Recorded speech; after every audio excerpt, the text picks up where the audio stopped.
Friends, welcome back to Canadian tusker. എൻ്റെ പേര് നിഖിൽ. അപ്പോൾ ഞാനിവിടെ സിവിൽ എഞ്ചിനീയറായിട്ട് വർക്ക് ചെയ്യാനാണ്, കാനഡയിൽ ഡിസൈനറായിട്ട്. അപ്പോൾ ഇന്നത്തെ നമ്മുടെ ന്യൂസ് എന്ന് പറഞ്ഞു കഴിഞ്ഞാൽ ഒരു വളരെ ഇമ്പോർട്ടൻ്റ് ആയിട്ടുള്ള ന്യൂസാണ്. അത് നിങ്ങളെല്ലാവരും സ്റ്റുഡൻസ് എന്നുള്ള രീതിയിൽ അറിഞ്ഞിരിക്കേണ്ട ന്യൂസാണ്. അതായത് നമ്മൾ നേരത്തെ ഒരു വീഡിയോ ഇട്ടുണ്ടായി, അതായത് 700 സ്റ്റുഡൻസ് ഡീപ്പോർട്ടേഷൻ ചെയ്യേണ്ട ഒരു സാഹചര്യത്തിലോട്ട് എത്തിയെന്നുള്ളത്. അതായത് ഫേക്ക് ആയിട്ടുള്ള ഓഫർ ലെറ്റർ കാണിച്ചിട്ടാണ് വന്നതെന്നുള്ള രീതിയിൽ. ഇന്ത്യക്കാരാണ്. സോ ഞാൻ പറയാൻ ഉദ്ദേശിക്കുന്ന കാര്യം വെച്ചാൽ അവരുടെ അപ്ഡേറ്റ് ആണ് ബേസിക്കലി. അതായത് ഇപ്പോൾ മനസ്സിലാക്കുന്ന ഒരു കാര്യം എന്ന് പറയുമ്പോൾ ബേസിക്കലി 700 എന്ന് പറഞ്ഞാൽ ജസ്റ്റ് ഒരു നമ്പറാണ് അവരിപ്പോൾ കയ്യിൽ ചെയ്തോളൂ. പക്ഷേ അവർ മനസ്സിലാക്കി വരുന്നതെന്ന് പറയുമ്പോൾ 1000 അല്ല, 2000 അല്ല, അതിൻ്റെ മുകളിലോട്ടും നമ്പേഴ്സ് പലതും പോകുന്നുണ്ടെന്നാണ്. കാരണം ഇപ്പോൾ ആ 700 സ്റ്റുഡൻസിനെ മാത്രമേ പൊക്കിയിട്ടുള്ളൂ. അതാണ് അതിൻ്റെ ഒരു ഇപ്പോഴത്തെ ഒരു അപ്ഡേറ്റ് എന്ന് പറഞ്ഞാൽ. അതിൻ്റെ കൂടുതൽ എന്ന് പറയുമ്പോൾ നമ്മൾ മനസ്സിലാക്കേണ്ട ഒരു കാര്യം എന്ന് വെച്ചാൽ ഇതിൻ്റെ അതായത് ബാക്കി പിന്നപ്പുറം അറിയാത്തവർക്ക് വേണ്ടി ജസ്റ്റ് ഒന്ന് എക്സ്പ്ലെയിൻ ചെയ്ത് വിടാം. അതായത് ഇത് നമ്മുടെ ഇന്ത്യയിൽ നിന്ന്, അതായത് കറക്റ്റായിട്ട് പറഞ്ഞു കഴിഞ്ഞാൽ പഞ്ചാബിൽ നിന്ന് നമ്മുടെ ഒരു ഏജൻസി, അതായത് അവിടുത്തെ ഒരു ഏജൻസി വഴി ഒരുപാട് സ്റ്റുഡൻസ് ഇവിടെ വന്നു. ഫേക്ക് ആയിട്ടുള്ള ഓഫർ ലെറ്റർ വെച്ചു. വിസയൊക്കെ അപ്രൂവ് ആയി അവരിവിടെ വന്നു.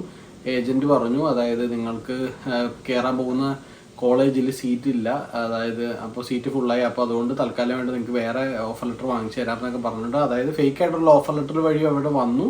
സ്റ്റുഡൻസ് അറിഞ്ഞിട്ടില്ലെന്നാണ് മിക്ക സ്റ്റുഡൻസും ക്ലെയിം ചെയ്യുന്നതും പറഞ്ഞേക്കുന്നതും.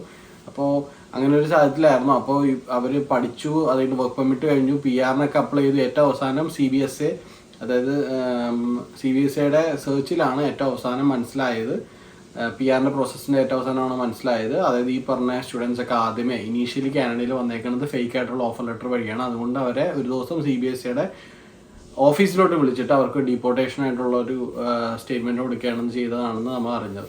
അപ്പോൾ ഇതിലുള്ള മെയിൻ അപ്ഡേറ്റ് എന്ന് പറഞ്ഞു കഴിഞ്ഞാൽ ഇപ്പോൾ സ്റ്റുഡൻസ് ഒരുപാട് പേര് പ്രൊട്ടസ്റ്റ് ചെയ്തു. അതായത് ഒരുപാട്, കാരണം സ്റ്റുഡൻസ് ഒക്കെ വിക്റ്റിമാണ്. ഞങ്ങൾ അറിഞ്ഞുകൊണ്ടല്ല ചെയ്തത്. സോ അതുകൊണ്ട് തന്നെ ഞങ്ങളതിന് വിക്റ്റിമാണ്, ഞങ്ങൾ അറിയാതെ ഞങ്ങളെ പറ്റിച്ചതാണ്, ഞങ്ങൾ അതിൽ സാഹചര്യത്തിൽ വന്നു പോയതാണെന്നൊക്കെ പറഞ്ഞുകൊണ്ട് ഒരുപാട് സ്റ്റുഡൻസ് പ്രൊട്ടസ്റ്റ് ചെയ്തു. സ്റ്റുഡൻസ് പ്രൊട്ടസ്റ്റ് ചെയ്തതിൻ്റെ ഇതുകൊണ്ട് ഒരുപാട് ഇവിടെ റാലിയും കാര്യങ്ങളൊക്കെ ഉണ്ടായി. അതെന്ന് പറയുമ്പോൾ വലിയ ഹ്യൂജ് ആയിട്ടല്ല, എന്നാലും അവരുടേതായിട്ടുള്ള കമ്മ്യൂണിറ്റിയുടെ ബേസിൽ. അപ്പോൾ ഇവിടുത്തെ നമ്മളെല്ലാ രാജ്യത്തിലുള്ള പോലെ തന്നെ ഒപ്പോസിഷൻ പാർട്ടി അത് ഏറ്റെടുക്കുകയും അതേപോലത്തെ NDP എന്ന് പറഞ്ഞ പാർട്ടിയും, അതായത് തേർഡായിട്ടുള്ള പാർട്ടിയും ഏറ്റെടുക്കുകയും അത് ഒരു ഇഷ്യൂ ആക്കി മാറ്റുകയും അങ്ങനെ അവർക്കൊരു ക്യാമറ പ്രസൻസിന് വേണ്ടി അവരത് മുന്നോട്ട് കൊണ്ടുപോവുകയും അങ്ങനെ അത് ആ പൊളിറ്റിക്സിൻ്റെ ഒരു പ്രഷർ കാരണം അത് ആ ഒരു പ്രഷർ ചെലുത്തി അവർക്ക് ഒരു സ്റ്റേ അല്ലെങ്കിൽ ഇപ്പോഴത്തെ ടെമ്പററി അവർക്കായിട്ട് ടെമ്പററി റിലീഫായിട്ട് ഒരു ഹോൾഡ് ചെയ്തേക്കണതാണ് അവരുടെ ഇപ്പോഴത്തെ ഒരു വിസയിൽ.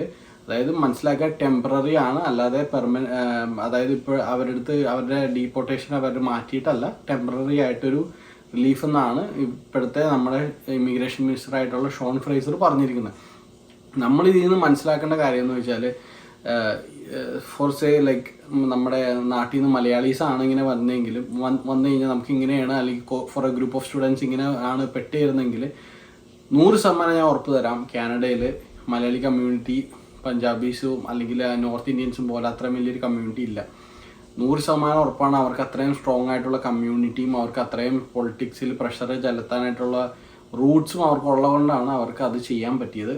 നമ്മളെല്ലാവരും ഇന്ത്യക്കാർ തന്നെ, പക്ഷേ നമ്മൾക്ക് അവരുടെ അത്രയും കാനഡയിൽ പ്രസൻസ് ഇല്ല, അതിനനുസരിച്ചുള്ള ആൾക്കാരും ഇല്ല. അതുകൊണ്ട് തന്നെ നമ്മുടെ നാട്ടിൽ നിന്ന് വരുന്ന എല്ലാ സ്റ്റുഡൻസും എല്ലാ പാരൻസും മനസ്സിലാക്കേണ്ട ഒരു കാര്യം എന്താണെന്ന് വെച്ചാൽ ഒരിക്കലും നമ്മൾ ഒരു ട്രസ്റ്റ് അല്ലാത്തൊരു ഏജൻസിയുടെ അടുത്തോ നമ്മൾ പോകരുത്. പോയി കഴിഞ്ഞാൽ നമ്മൾ ഇതേപോലെ തന്നെ ഭാവിയിൽ പെട്ടത് തന്നെയാണ്. സോ അതുകൊണ്ട് നമ്മൾ മനസ്സിലാക്കേണ്ട കാര്യം എന്ന് വെച്ചാൽ ഏജൻസി ത്രൂ ആണ് പോകണമെങ്കിലും നമ്മൾ ഏജൻസി ത്രൂ നമ്മൾ എന്ത് ഡോക്യുമെൻ്റ് ആണ് അവിടെ കാനഡയുടെ വിസയുടെ നമ്മൾ സബ്മിറ്റ് ചെയ്യുന്നതിന് മുമ്പ് നമ്മൾ കാണിച്ചെന്നുള്ളത് നമ്മുടെ ഉത്തരവാദിത്തമാണ്. കാരണം അത് വളരെ ഇമ്പോർട്ടൻ്റ് ആണ്. കാരണം ഏജൻ്റാണ് നമുക്ക് വേണ്ടി on behalf of us submit ചെയ്യുന്നതെങ്കിലും അതിൻ്റെ പൂർണ്ണ റെസ്പോൺസിബിലിറ്റി ആസ് ആൻ ഇൻഡിവിജ്വൽ നമ്മളാണ് ആ കാൻഡിഡേറ്റ് വിസ അപ്ലൈ ചെയ്യുന്നത്.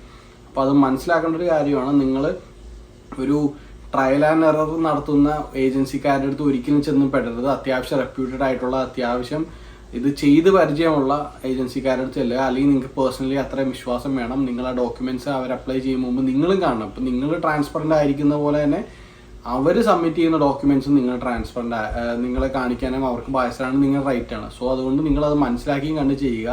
എനിക്ക് ഒരിക്കലും തോന്നുന്നില്ല ഒരു മലയാളി സ്റ്റുഡൻസിൻ്റെ ഒരു ഗ്രൂപ്പിനാണ് സംഭവിച്ചതെങ്കിൽ കാനഡയിൽ ഇങ്ങനെ ഒരു പൊളിറ്റിക്കൽ പ്രഷർ വരികയും അതിങ്ങനെ അത് കനേഡിയൻസിനെ ഞാൻ ഇത് മറ്റേ ഗവൺമെൻറ് ഞാൻ എതിർത്ത് പറയണല്ല. കാരണം ഈ ഞാൻ നേരത്തെ പറഞ്ഞ പോലെ പഞ്ചാബീസ് അവർക്ക് ഓൾറെഡി ഒരുപാട് നമ്മളൊക്കെ വന്ന തലമുറേൻ്റെ മുമ്പത്തേന് തലമുറ വരെയും അവർക്ക് ഇവിടെ ആൾക്കാരുള്ളതാണ്. അതുകൊണ്ട് തന്നെ അവർക്ക് അതിനനുസരിച്ച് പൊളിറ്റിക്കലായിട്ടും കുറച്ചും കൂടി അവർക്ക് ഹോൾഡും കാര്യങ്ങളൊക്കെ ഉണ്ട്. സോ ഞാൻ പറയുന്നത് വീണ്ടും നമ്മൾ മനസ്സിലാക്കുക, നമ്മൾ ഇറങ്ങി തിരിക്കുമ്പോൾ ഏജൻസി വഴിയാണെങ്കിലും സ്റ്റഡി വിസ ആണെങ്കിലും PR ആണെങ്കിലും എന്തൊരു വിസയാണെങ്കിലും LMI ആണെങ്കിലും നിങ്ങളത് നോക്കിയും കണ്ട് ചെയ്യുക, അല്ലെങ്കിൽ നിങ്ങൾക്ക് ബാനാണ്. സോ അത് മനസ്സിലാക്കി കണ്ട് ചെയ്താൽ നിങ്ങൾക്ക് ഭാവിയിൽ സൂക്ഷിക്കാം. അപ്പോൾ ഇപ്പോഴത്തെ അവസ്ഥ വെച്ചിട്ട് ഇപ്പോൾ ഹോൾഡാണ് എന്നും പറഞ്ഞിട്ട് അവർ ഡീപ്പോർട്ടേഷൻ നിർത്തിയതാണോ? അല്ല, ടെമ്പററി റിലീഫാണ്. സോ ഇപ്പോൾ ഒരു ടാസ്ക് ഗ്രൂപ്പിനെ അവർ സെറ്റ് ചെയ്തിട്ടുണ്ട്. അതായത് ഈ IRCCയുടെ ഹയർ ഒഫീഷ്യൽസും CBSEയുടെ ഹയർ ഒഫീഷ്യൽസും വെച്ചിട്ട് ഇപ്പോൾ ഇത് ഇൻവെസ്റ്റിഗേറ്റ് ചെയ്യാനായിട്ടൊരു ടാസ്ക് ഗ്രൂപ്പിനെ അവർ സെറ്റ് ചെയ്തിട്ടുണ്ട്. ആ ടാസ്ക് ഗ്രൂപ്പിൻ്റെ ഉത്തരവാദിത്വം, റെസ്പോൺസിബിലിറ്റി എന്താണെന്ന് വെച്ചാൽ അവർ ഈച്ച് കേസ് ബൈ കേസ് ഈ പറഞ്ഞ സ്റ്റുഡൻസിൻ്റെ ഫയലും പ്രൊഫൈലും അവർ ഡീറ്റെയിൽഡായിട്ട് അരിച്ചു പിറക്കും. അതിൽ ആസ് എ സ്റ്റുഡൻറ്റ് അല്ലെങ്കിൽ ആസ് എ കാൻഡിഡേറ്റ് നമ്മുടെ ഉത്തരവാദിത്തമാണ് അതിൽ നമ്മൾ പ്രൂവ് ചെയ്യുക എന്നുള്ളത്, നമ്മൾ വിക്റ്റിമാണെന്നുള്ളത്. അതായത് നമ്മുടെ നാട്ടിലിപ്പോൾ ഫോർ എക്സാമ്പിൾ നമ്മളിപ്പോൾ SFIയുടെ ഒക്കെ ഒരുപാട് കാര്യങ്ങളൊക്കെ കാണാം. അതായത് ഇപ്പോൾ ഫേക്കായിട്ടുള്ള നാട്ടിലെ ന്യൂസ് ഞാൻ ഫോളോ ചെയ്യുന്ന ആളാണ്, അതുകൊണ്ട് ഞാൻ പറയുന്നത്. അതായത് ഫേക്കായിട്ട് സർട്ടിഫിക്കറ്റ് ഉണ്ടാക്കി നമ്മൾ അവിടെ ജോലിക്ക് കയറി, അവിടെ നമ്മൾ പ്രൊഫസറായിരുന്നു. അതേപോലെയൊക്കെ തന്നെ ഫേക്കായിട്ടുള്ള ഇതൊക്കെ ഇതുള്ള ആളാണെങ്കിൽ ചാൻസസ് ആർ നമുക്കത് പ്രൂവ് ചെയ്യാൻ നമുക്ക് എളുപ്പത്തിൽ അവർ കണ്ടുപിടിക്കാൻ പറ്റും. അതായത് അവർ അരിച്ചു പറിക്കാൻ തന്നെ പോകണമെന്നാണ് അവർ അതിൻ്റെതായ രീതിയിലുള്ള ഇൻഫർമേഷൻ പല ന്യൂസിലും റിപ്പോർട്ട് ചെയ്യുന്നത്. അതേപോലെ തന്നെ നാട്ടിൽ ഇപ്പോൾ എന്താ പറയുക, പഠിക്കാതെയൊക്കെ നടക്കുന്നതും അങ്ങനെ, അതായത് നമ്മുടെ പ്രൊഫൈൽ കാണുമ്പോൾ തന്നെ നമുക്ക് ചാൻസസ് ആർ നമ്മൾ അങ്ങനത്തെ ഒരു ടെൻഡൻസി ഉള്ള ഇതാണെങ്കിൽ അത് നമ്മുടെ ഉത്തരവാദിത്തമാണ്, നമ്മുടെ റെസ്പോൺസിബിലിറ്റി ആണ് നമ്മൾ പ്രൂവ് ചെയ്യേണ്ടത്. നമ്മൾ വിക്റ്റിമായിരുന്നു, നമ്മൾ പറ്റിക്കപ്പെട്ടതാണെന്നുള്ളത്. അത് ശരിക്കും പറഞ്ഞാൽ വളരെ ഹാർഡ് ടാസ്ക്കാണ് നമ്മളത് അതായത് നമ്മളത് തിരിച്ചെടുക്കാൻ. സോ അത് നമ്മൾ മനസ്സിലാക്കേണ്ടത് വളരെ ഇമ്പോർട്ടൻ്റ് ആയിട്ടുള്ള കാര്യമാണ്. So I hope you understand. എല്ലാവരും അത് നോക്കി കണ്ട് ചെയ്യുക. ഇനി ആരും ഇതേപോലത്തെ മണ്ടത്തരങ്ങളും, സംഭവം ഇന്ത്യയിൽ നിന്ന് നോർത്ത് ഇന്ത്യൻ ആണെങ്കിലും ഇന്ത്യക്കാരാണ്, നമ്മുടെ നാട്ടിലും ഇതേപോലെ വരാൻ ചാൻസ് ഉണ്ട്. സോ അതുകൊണ്ട് പാരൻസ് ആണെങ്കിലും സ്റ്റുഡൻസ് ആണെങ്കിലും നോക്കിയും കണ്ടും ചെയ്യുക. ഞാൻ നേരത്തെ പറഞ്ഞ പോലെ ഒരു ഏജൻസി ത്രൂ പോകണമെങ്കിൽ നിങ്ങൾ അതിൻ്റേതായിട്ടുള്ള ക്രെഡിബിൾ ആയിട്ടുള്ള ഏജൻസിയാണെന്ന് ഉറപ്പ് വരുത്തുക. അല്ലാത്ത ഒരു രീതിയിൽ നിങ്ങൾ ഇടപെടാൻ പോകരുത്. എപ്പോഴും കനേഡിയൻ റൂൾ ഫോളോ ചെയ്താലേ മാത്രമാണ് നമ്മുടെ നാട്ടിലെ പോലെ നമുക്ക് ഒരു റൂൾ ബെൻഡ് ചെയ്യുന്നൊരു ഏർപ്പാട് ഇവിടെ പലപ്പോഴും ഇല്ലെന്നല്ല, ഇവിടെ ഇല്ല. So I hope you understand. അപ്പോൾ thank you so much for watching. Like, share and subscribe. Thank you so much. By.